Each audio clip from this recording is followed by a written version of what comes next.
15 شعبان کی رات کو عائشہ فرماتی ہیں میں اٹھی تو آپ بستر پر نہیں تھے، تو میں ڈھونڈنے نکلی تو آپ جنت البقیع میں پہنچے ہوئے تھے۔ تو آپ نے دیکھ کر کہا عائشہ تو کیا سمجھتی ہے کہ اللہ اس کا رسول تمہارے ساتھ خیانت کریں گے؟ میں تو بقیع والوں کے لیے آیا تھا دعا کرنے۔ پھر آپ نے فرمایا آج کی رات وہ رات ہے جس میں اللہ تبارک و تعالی بنو کلب ایک قبیلہ ہے جن کے پاس بھیڑ بکریاں بہت زیادہ تھیں، کہا عائشہ جتنی بنو کلب کی بھیڑ بکریوں کے جسم پر بال ہیں ان بالوں کی تعداد کے برابر اللہ تعالیٰ اپنے بندوں کو مغفرت فرماتا ہے، جہنم سے خلاصی فرماتا ہے۔ اس پر شب برات اور شب مغفرت علماء نے اس کا نام رکھا، میرے نبی کی زبان سے یہ نام نہیں نکلا۔ تو اس کی یہ فضیلت ہے کہ اس میں اللہ تعالیٰ کی طرف سے بخشش کا نزول ہوتا ہے۔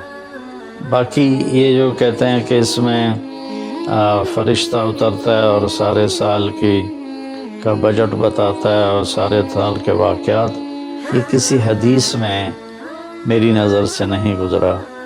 سورہ دخان میں فیہا یفرق کل امر حکیم کا جو آیت آتی ہے تو اس سے پہلے کی آیت شب برات کی نفی کرتی ہے، انا انزلناہ فی لیلۃ مبارکۃ، کہ ہم نے اسے مبارک رات میں اتارا قرآن پاک۔ تو قرآن پاک تو لیلۃ القدر میں اترا ہے، تو اگر کوئی کسی قسم کے اعلانات ہوتے ہیں تو پھر شب قدر میں ہوتے ہیں، اس رات میں نہیں ہوتے۔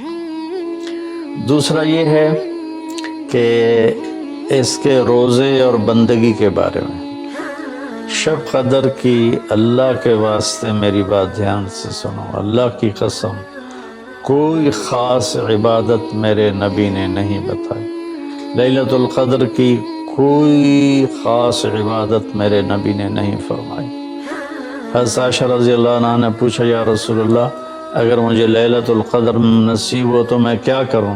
کہا یہ دعا پڑھو، اللہم انک عفو تحب العفو فاعف عنی، اللہ تو معاف کرنے والا ہے، معافی کو پسند فرماتا ہے، مجھے معاف فرما۔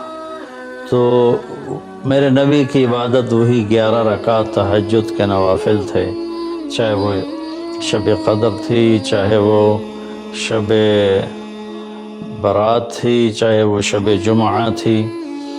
تو اب اس کے نام پر لوگوں نے کیا کیا خرافہ، چونکہ ہم قرآن اور حدیث سے نہیں جڑے، کتابیں لکھی ہوئی ہیں، کس نے لکھی، اس کی سند کیا ہے، اس کی تمیز ہی کوئی نہیں ہے، تو وہ پھر بہت ہی زیادہ 4 رکعت پڑھو، پہلی رکعت میں یہ پڑھو، دوسری میں یہ پڑھو، تیسری میں یہ، چوتھی میں یہ سب بدعات ہیں، ان کا کوئی تعلق نہیں میرے نبی کے کسی بھی فرمان سے۔ میرے نبی نے صرف عبادت کا فرمایا ہے، عبادت، تو شب قدر میں بھی کوئی خاص عمل نہیں۔ اور دوسری بات یہ کہ اگر آپ نے عبادت کرنی ہے تو مسجد نہیں گھر، مسجد نہیں گھر، مسجد نہیں گھر۔ میرے نبی نفلی بندگی گھر میں ادا فرماتے تھے۔ اب شب برات میں صلاۃ تسبیح کی جماعت ہو رہی ہوتی ہے، یہ کتنی بڑی نادانی کی بات ہے۔ نفلوں کی تو جماعت ہی نہیں ہوتی، تو یہ صلاۃ تسبیح کی جماعت کروا رہے ہوتے ہیں۔ نفلی عبادات کے بارے میں اللہ کے نبی کا طریقہ گھر میں پڑھنا ہے، اور اللہ کی طرف سے بھی ہمیں جو اشارہ ملتا ہے فَاذْكُرِ اسْمَ رَبِّكَ وَتَبَتَّلْ إِلَيْهِ تَبْتِيلًا، اپنے اللہ کو خوب یاد کریں اور لوگوں سے کٹ جائیں بالکل، اور سب سے کٹ کے آپ اپنے رب کو یاد کریں۔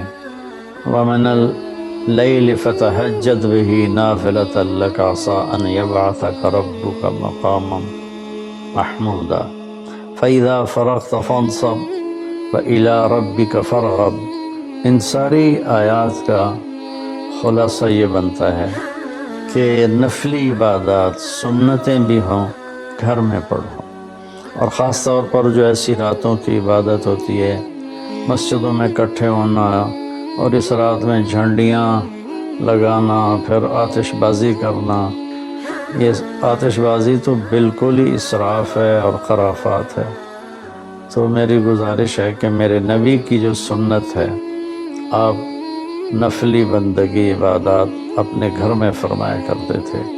اس رات میں اگر آپ عبادت کرنا چاہتے ہیں مسجد کی بجائے گھر کو مسجد بنائیں، وَاجْعَلُوا بُيُوتَكُمْ قِبْلَةً وَأَقِيمُوا الصَّلَاةَ۔ اللہ نے بنی اسرائیل سے فرمایا اپنے گھروں کو مسجد بنا لو اور نمازیں قائم کرو۔ تو ہم بھی اپنے گھروں کو خالی نہ چھوڑیں، اس میں ساری فیملی اکٹھی ہو کے نوافل کا اہتمام کریں۔ مسجد فرائض کے لیے ہے اور نوافل کے لیے گھر ہیں۔ تو امید ہے میری اس بات پہ آپ غور فرمائیں گے، ناراض نہیں ہوں گے۔